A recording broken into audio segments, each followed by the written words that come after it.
राम राम दोस्तों और मेरी माताएं बहनें, आशा है कि आप सभी के ऊपर बाबा नीम करोली जी की अपार कृपा होगी। आपके घर परिवार में सभी कुशल मंगल होंगे, यही मेरी प्रार्थना, यही मेरी अर्जी है मेरे प्रभु श्री राम जी।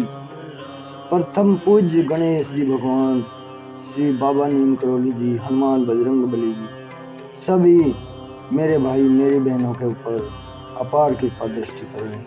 आपके घर में अन्न धन का भंडार भरे, आपके घर में अमृत वर्षा हो, सुख समृद्धि आए, यही मेरी प्रार्थना। जय राम जी की।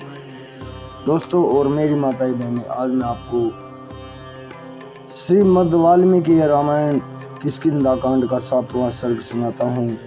सुग्रीव का श्री राम को समझाना तथा श्री राम का सुग्रीव को उनकी कार्य सिद्धि का विश्वास दिलाना। श्री राम ने शोक से पीड़ित होकर जब ऐसी बातें कहीं, तब वानर राज सुग्रीव की आंखों में आंसू भर आए और वे हाथ जोड़कर अश्रु गदगद कंठ से इस प्रकार बोले, प्रभु, नीच कुल में उत्पन्न हुए उस पापात्मा राक्षस का गुप्त निवास स्थान कहाँ है? उसमें कितनी शक्ति है? उसका कितना पराक्रम है? अथवा वह किस वंश का है?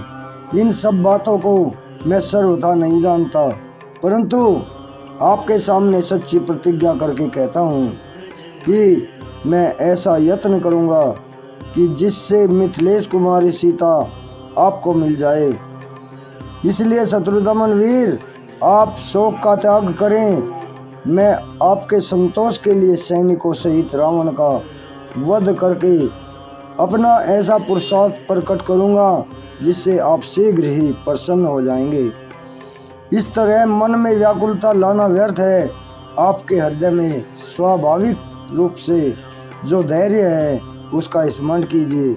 इस तरह बुद्धि और विचार को हल्का बना देना और उसकी सहज गंभीरता को खो देना आप जैसे महापुरुषों के लिए उचित नहीं है। मुझे भी पत्नी के विरह में महान कष्ट प्राप्त हुआ है, परंतु मैं इस तरह शोक नहीं करता और न धैर्य को ही छोड़ता हूँ।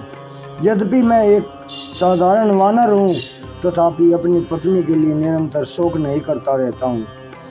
फिर भी आप जैसे महात्मा, सुशिक्षित और धैर्यवान महापुरुष शोक ना करें, इसके लिए तो कहना ही क्या। आपको चाहिए कि धैर्य धारण करके इन गिरते हुए आंसुओं को रोको। सात्विक पुरुषों की मर्यादा और धैर्य का परित्याग न करें। आत्मीय जनों के वियोग आदि से होने वाले शोक में, आर्थिक संकट में अथवा प्राणांतकारी भय उपस्थित होने पर जो अपनी बुद्धि को खो देता है, दुख निवारण के उपाय का विचार करते हुए धैर्य धारण करता है, वह कष्ट नहीं भोगता। जो मूढ़ मानव सदा घबराहट में ही पड़ा रहता है, वह पानी में भार से दबी हुई नौका के समान शोक में विवश होकर डूब जाता है।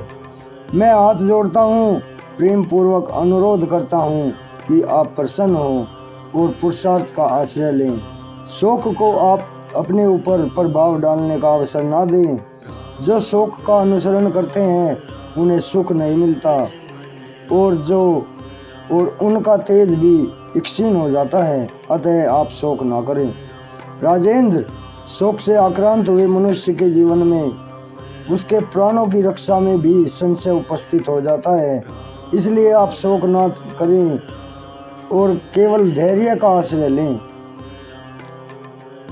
मैं मित्रता के नाते हित की सलाह देता हूँ, आपको उपदेश नहीं दे रहा हूँ।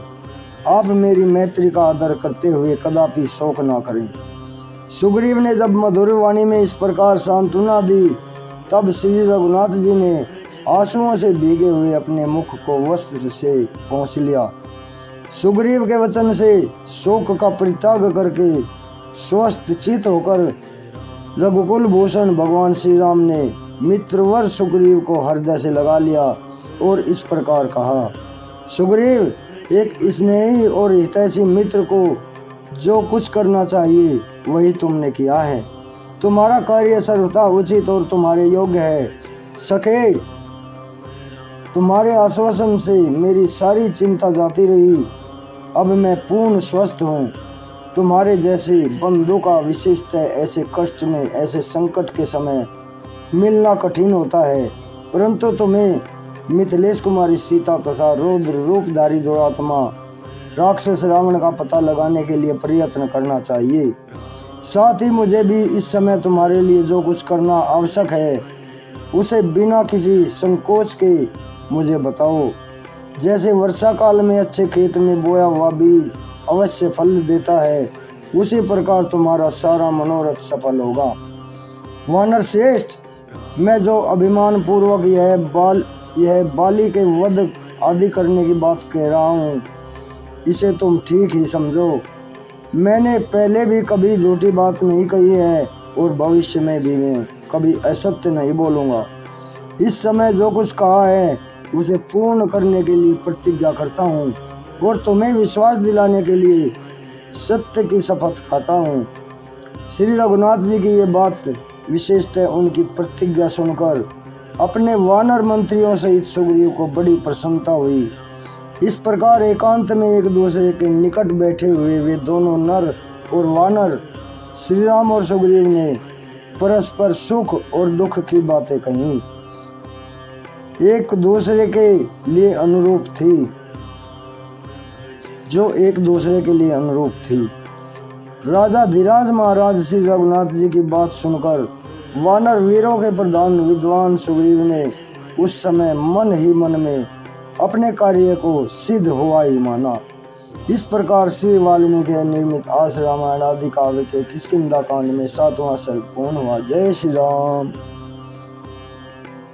प्रभु राखो दोस्तों और मेरी माताएं बहनें, ये किष्किंधा कांड का 7वां सर्ग पूर्ण हुआ है। कल मैं आपको 8वां सर्ग सुनाऊंगा।